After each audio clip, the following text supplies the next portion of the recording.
direito de trabalhador que sofrer acidente. Essa semana, mais precisamente no dia 9 de maio, foi aprovado o parecer do deputado Paulo Eduardo Martins, parecer final da comissão para medida provisória 871, que é aquela que foi instituída basicamente para criar o pente fino do Jair Bolsonaro, do governo Jair Bolsonaro, tá? Essa medida, ela, entre outras coisas, ela criou aquele adicional, vai rever todos os benefícios, vai fazer o pente fino da aposentadoria por invalidez, do auxílio-doença, nos moldes do que foi feito no ano passado, e também tem outras previsões. Mas ela ela teve mais de 300 emendas, O texto final do parecer tem 188 páginas. Você começa a ler e você não dá atenção. Eu infelizmente ou felizmente, eu dou atenção. E leio algumas coisas e vou anotando algumas coisas que eu acho interessante a gente mencionar aqui.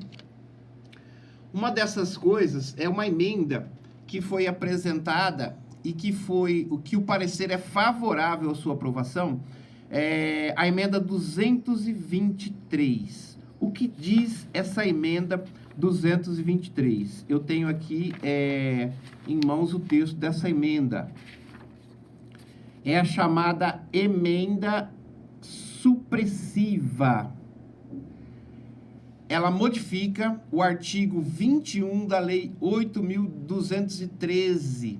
Ela revoga o inciso D do artigo 4º do artigo...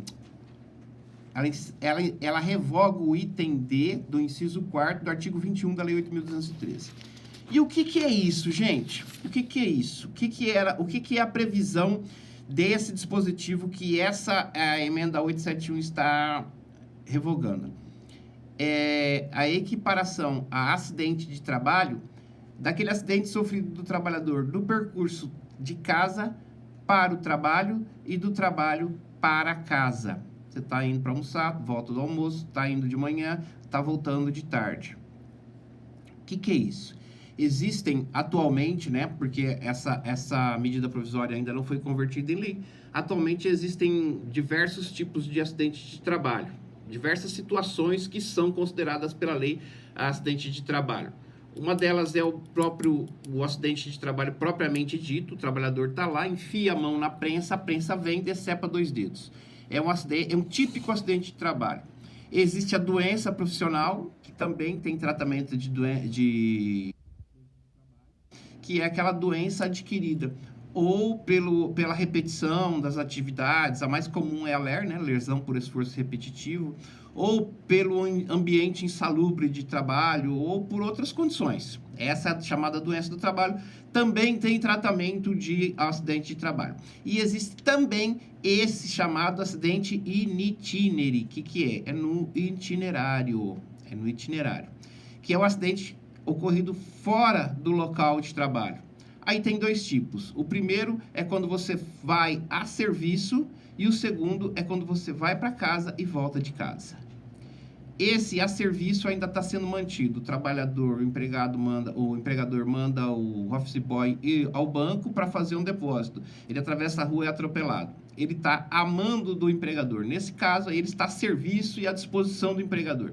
Nesse caso, ainda é considerado. Agora, esse último tipo que nós deixamos para falar por último, que é justamente quando o trabalhador sai de casa para o trabalho, sai do trabalho para casa, exclusivamente. Se sair do trabalho e for para um bar, não caracteriza.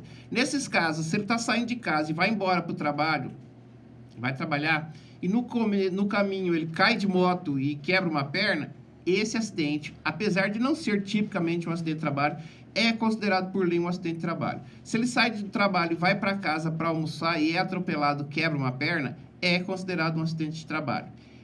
Essa medida provisória 871 com essas mais de 300 emendas que tem, ela teve inserido uma emenda, essa emenda 223, e o parecer final que saiu no dia 9 é favorável à aprovação dessa emenda, a emenda supressiva, que revoga, tira essa linha da lei, tira essa linha D e vai deixar, se for aprovado, se for convertido em lei, vai deixar de ser considerado acidente de trabalho esse trajeto de casa, o acidente ocorrido de casa para o trabalho e do trabalho para casa.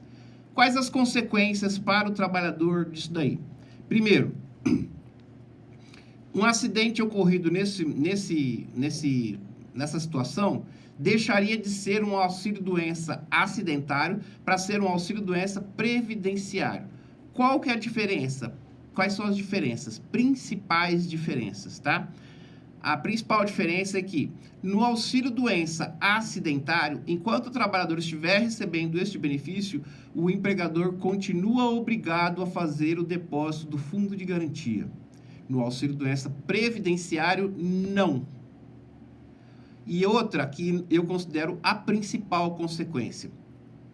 Sarou, o trabalhador sarou, pode voltar a trabalhar. O auxílio-doença é cessado. No auxílio-doença previdenciário, ele volta a trabalhar normalmente. No auxílio-doença acidentário, ele tem estabilidade determinada pela Constituição. Estabilidade de 1 ano. Durante 1 ano, ele não pode ser mandado embora.